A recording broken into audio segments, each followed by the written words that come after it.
Real quick, because we want to get to some other stuff here. Just a couple quick thoughts. Number one, Draymond had a comment about just all of us enjoying this LeBron-Steph matchup. We don't know how many more of these we're going to get. Yeah. And I just want to echo Draymond's comments. Like, I will do my best. I really will. And sometimes I get put in tough situations on First Take, but I will do my best to be present in the moment. It isn't, to me, it's not about looking back. To me, it's not about looking forward. It's not about legacy. It's just the enjoyment of two of the best ever, the two greatest players from this era, getting to face off, still playing insanely high-level basketball at age 35 and 38.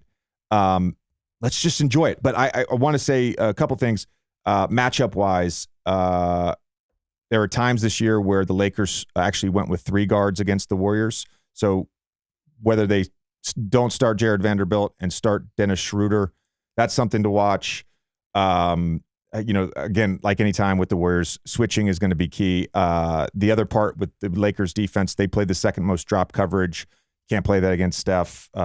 He had a 61.7 effective field goal percentage against drop coverage this season. That's the second highest rate amongst any player with 175 or more field goal attempts. So you can't play drop. So you got to have them up.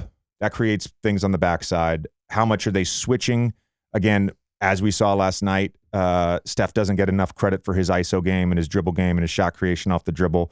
But I just went through 20 shots and almost all of them were off the dribble. Yeah. So that's one thing. And then I'm very curious on the Warriors side.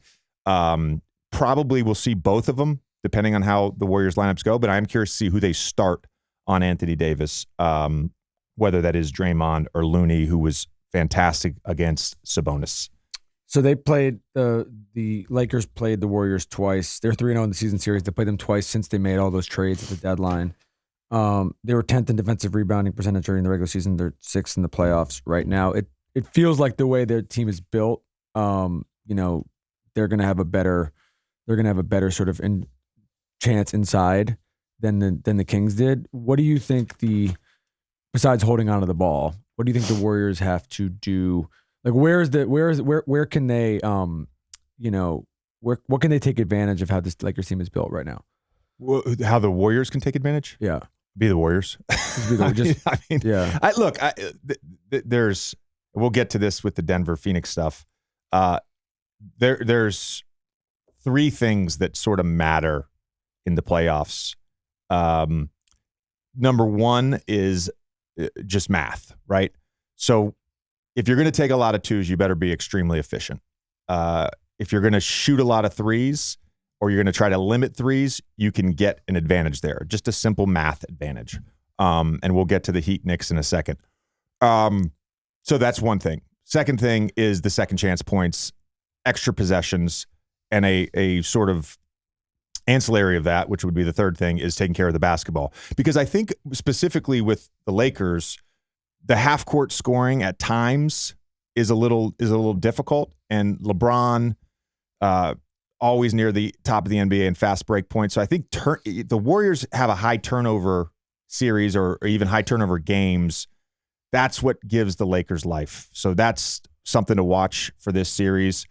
I'm very curious to watch because LeBron, here's the thing with LeBron, and I love LeBron, but LeBron off the ball, has picked and chosen his spots over the last few years about how active he is. And certainly he gets chase down blocks and weak side blocks and all that stuff. But I mean his activity level off the ball.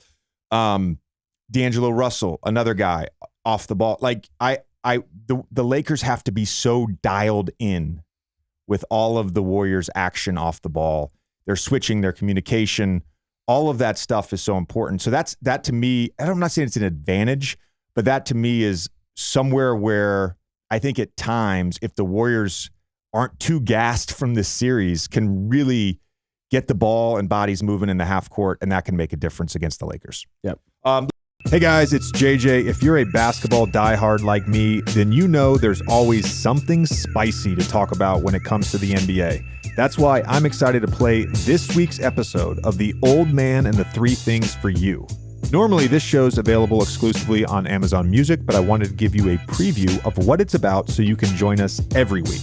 In the show, Tommy and I cover the hottest topics in the league, but without the outlandish takes. We unpack top stats, trends, and preview big games. So if you don't do it now, I'll keep reminding you to follow us on the Amazon Music app, where you can listen to this and all our content ad-free.